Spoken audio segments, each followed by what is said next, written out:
Glenn Hobbs was initiated into a satanic coven as a child by his grandfather and continued participating for many years. I recently asked Glenn about his involvement and the importance of Halloween to the occultist.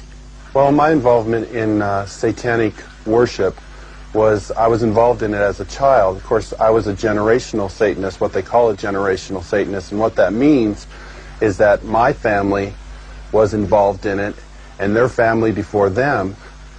Now, my earliest rememberings of Halloween and some of the things that were involved was, it was a very dark time for me as a child. It was something that I didn't enjoy. Glenn, could you tell us about your involvement in any rituals at Halloween as a child? There was another little girl that was involved in the occult with me, and her name was Becky. Now, Becky was a different type of child. She was blessed to be a sacrifice. I was being blessed to be a high priest, where she was being blessed and born into the coven there to be a sacrifice. Now, we were in a ritual where we were married together. It was a marriage to the beast, and me and the little girl were married together, and there was a lot of sexual abuse that took place and a lot of blood that was spilt over us, joining us together. When do Halloween rituals actually begin, and what is the ultimate purpose of Halloween? Well, the ritual that I remember the most clearly began about the end of September. Me and the little girl, the one I mentioned named Becky, the abuse was very concentrated at that time. We were taken into several rooms where our clothing was removed. We spent the next couple of weeks in a kind of a shack where a lot of rituals went on, where a lot of animals were killed. They summoned Lucifer and his spirit to come and possess me, and so that I would be blessed to take over the position of the high priest at a certain point in time. Now, Halloween night, they had again put me and the little girl in the back of this van, and we again drove off, which seemed like for a long time. We were drugged once again, and we finally came to this stop. They took the little girl out and they left me in the van. I could hear a lot of commotion that was going on outside. People that were screaming and yelling, and this low murmuring and moaning noise that was going on, like some kind of a low chanting noise that was going on. So I knew in my mind there was some type of a ritual going on, because I'd heard that many times before. You know, it was real common to see people fall on the ground and convulse and go into convulsions during rituals and stuff with the demonic presence that were around. And finally, a woman came to the back of the van and she said, "It's time to go." And she brought me out of the van, and I could see that there was just a lot of people around. Some were dressed in dark brownish kind of robes with hoods over them. They took me up and they led me up to this stone altar.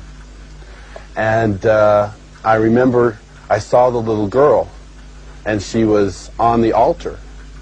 Now, at first, you know, I just wondered what was going on, because you never knew. I mean, they used the altar for a lot of different things. They could have just been sacrificing an animal over, could have been a sexual abuse from the high priest on to her. You know, it was a hard thing to know for sure. Well, they ushered me up to the altar, and I could see that they had bound her feet. They had her feet to know for sure. Well, they ushered me up to the altar, and I could see that they had bound her feet.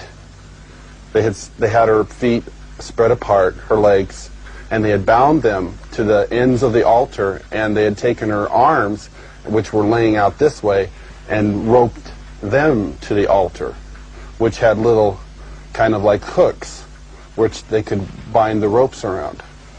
And she was really white. I remember seeing her, and she was just real pale and real white.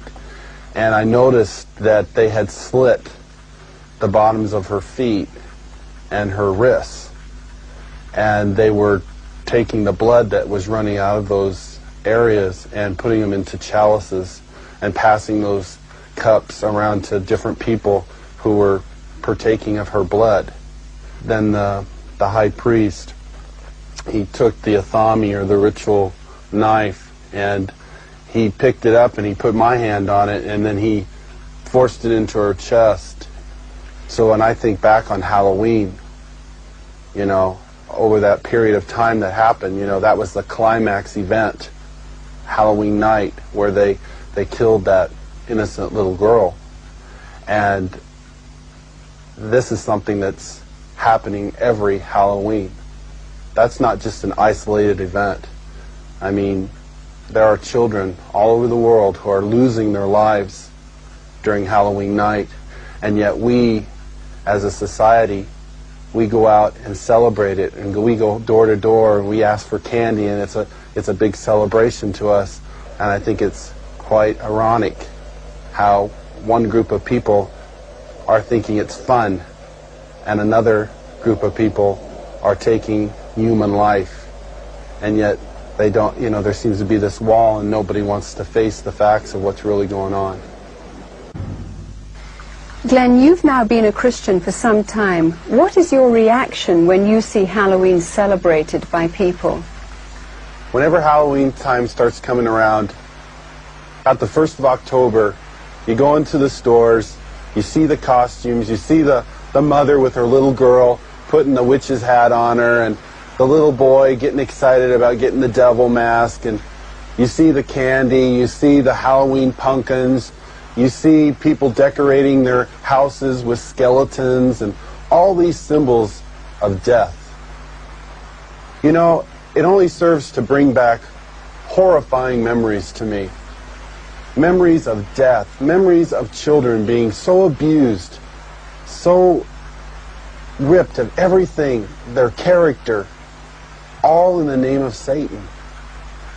If a person could really stop the next time they go into that store and realize that there are children who are going to lose their life because people are taking this a step further. There are people out there who don't just celebrate Halloween with trick-or-treat candy. This is a religious holiday to them. This is something that is holy and sacred, and they are taking innocent human life. I can't say, go ahead and have Halloween fun. It doesn't matter if you're participating in Halloween, even if you're not a Satanist, you know, if it's just for fun. No, because these Satanists are using this as a smokescreen. Glenn, you said that Halloween is a religion of Satan. What do you think when you see churches and Christians celebrating Halloween? It makes me sick that the Church of Jesus Christ would take on this horrible demonic thing that is happening in our world. Christians should be the ones who are standing up against this. Christians should be the ones who are saying these terrible things are happening and we want to stand against this. Churches should not be having these Halloween parties at all. They should be coming together as brothers and sisters in Christ, binding together and coming against these dark forces, praying for these children that God will spare their lives, that somehow God will intervene and save these children. Whether the